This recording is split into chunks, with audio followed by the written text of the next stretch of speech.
Hello everyone, this is the Joy of Reading and welcome to a new episode of my Dante series. Today I will start reading, translating and commenting the 5th canto of Dante's Inferno, and man, this is going to be some really serious stuff. In this canto, Dante is going to meet the lustful and to speak with a sinner for the first time, and the sinner is going to be a woman. This time I'm going to read, translate and comment the whole canto without skipping any verses. In the previous canto, Dante was in the limbo, and at the end of the previous canto, Virgil led him away to start his infernal journey. So let's get started. Così discesi del cerchio primaio giù nel secondo, che men loco cinghia, e tanto più dolor che pugni e aguaio. Stavvi minoso orribilmente e ringhia, esamina le colpe nell'intrata, giudica e manda secondo c'avvinghia.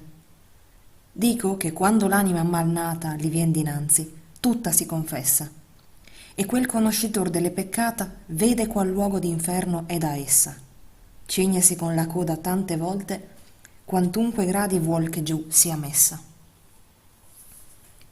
So I descended from the first circle down to the second, which encircles less space, but greater grief that goes to weeping.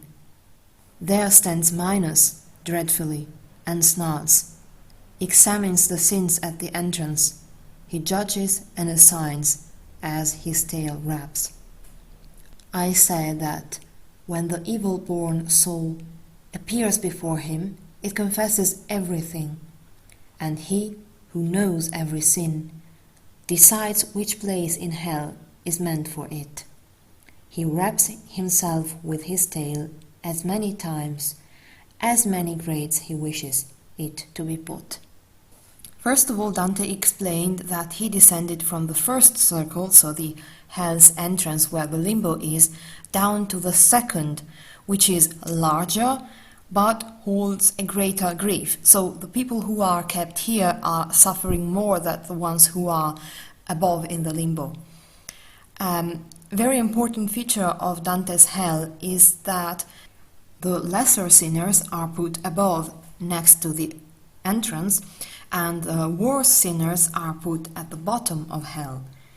And according to Dante, the worse sinners, the worse sins are the ones one commits with intellect, whereas the lesser sins are the ones one commits with emotions or instinct, like lust or wrath, for example. Then Dante proceeds to explain how the sinners are sorted into their destinations. And here again, he is not, so to say, canon compliant. Because, of course, according to the Christian theology, the sinners are not sorted by someone who belongs to the Greek mythology. Dante also explains how Minos sorts the sinners. So, when a soul appears to before Minos, the soul confesses all of its sins, and Minos, who knows every sin, decides where to place the soul, and he wraps himself with his tail as many times as many grades below the soul should be put. So, for example, if he tails himself 2 times, then the soul is supposed to go 2 grades below, and so on. Sempre dinanzi a lui ne stanno molte. Vanno a vicenda ciascuna al giudizio. Dicono e odono, e poi son giù volte. O tu che vieni al doloroso ospizio, disse Minos a me quando mi vide, levando l'atto di cotanto uffizio. Guarda com'entri, e di cui tu ti fide, non ti inganni l'ampiezza dell'entrare. E il duca mio a lui, perché pur gride, non impedir lo suo fatale andare. Volsi così colà dove si puote ciò che si vuole, e più non dimandare. Many of them always stand before him. They go by turns each one unto the judgment. They speak and hear, then they are cast below. O you who come to this house of suffering, told me Minos as soon as he saw me, setting aside his great task. Beware of how you enter, whom you trust. Do not be deceived by the entrance broadness. My guide replied to him, Why do you protest? Do not try to block his fated journey.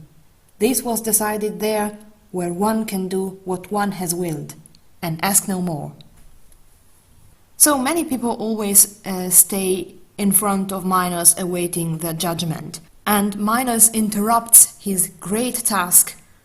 Of course, Dante means that sarcastically, in order to talk to him. And he says, beware, you are not supposed to be here. And yes, the door to the hell is broad, but that doesn't mean that everyone is supposed to come in. And Virgil answered the same way he answered to Charon, so remembering Minos that Dante's journey was decided elsewhere and it is not supposed to be blocked by anybody. Or incomincia le dolenti note a farmesi sentire. Or son venuto là dove molto pianto mi percuote. Io venni in loco d'ogni luce muto, che mugghia come fa mar per tempesta, se da contrari venti è combattuto. La bufera infernal, che mai non resta, mena gli spiriti con la sua rapina, voltando e percotendo li molesta. Now sorrowful notes begin to grow into me, now I am arrived, there where much lamentation hits me. I came into a place mute of all light, which bellows like the sea during a tempest, if it is battered by opposite winds. The infernal storm that never rests drives the soul with his violence. The infernal storm that never rests drives the soul with its violence. It harasses them by wielding and hitting them. So Dante and Virgil walk past Minos and they enter the second circle. And Dante starts describing what he sees. So, a place mute of all light, so devoid of all light. Dante sometimes chooses to associate two different sensations in order to convey an impression more readily. For example, here he says, mute of every light, and conjugates sound and sight together in order to convey the idea that this place was completely devoid of every light. But it was not actually mute, because then Dante says that it bellowed like the sea during a tempest, and there was a continuous storm which never stopped, and which drove the spirits, the soul, around, hitting them and harassing them. So this is the punishment of these particular souls, being whirled and hit around by a storm which never ends. The punishment chosen by Dante are also not canon compliant, and there is always a reason behind them. So if Dante chooses a particular punishment for a category of sinners, that is because the punishment reflects the sin they committed, and so they are going to endure it for all eternity. Quando giungon davanti alla ruina, quivi le strida, il compianto, il lamento, bestemmian quivi la virtù divina. Intesi che a così fatto tormento, enno dannati i peccator carnali, che la ragion sommettono al talento. E come gli stornei ne portan l'ali, nel freddo tempo a schiera larga e piena, così quel fiato gli spiriti mali di qua, di là, di giù, di su li mena. Nulla speranza li conforta mai, non che di posa, ma di minor pena. When they come up against the ruined slope, here are cries, complaint, lament. Here they cursed divine virtue.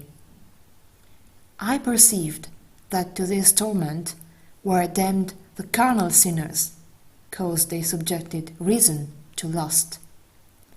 And just as starlings' wings bear them along in the cold season in large and crowded ranks, so that blast drives on the guilty spirits, now here, now there, now down, now up. No hope ever comforts them, not for rest, but even for less pain. These sinners appear very different from the ones in the limbo, who, if you remember, were not lamenting or crying or complaining, but just sighing. And Dante understands, likely on his own, that the sinners who are punished here are the lustful.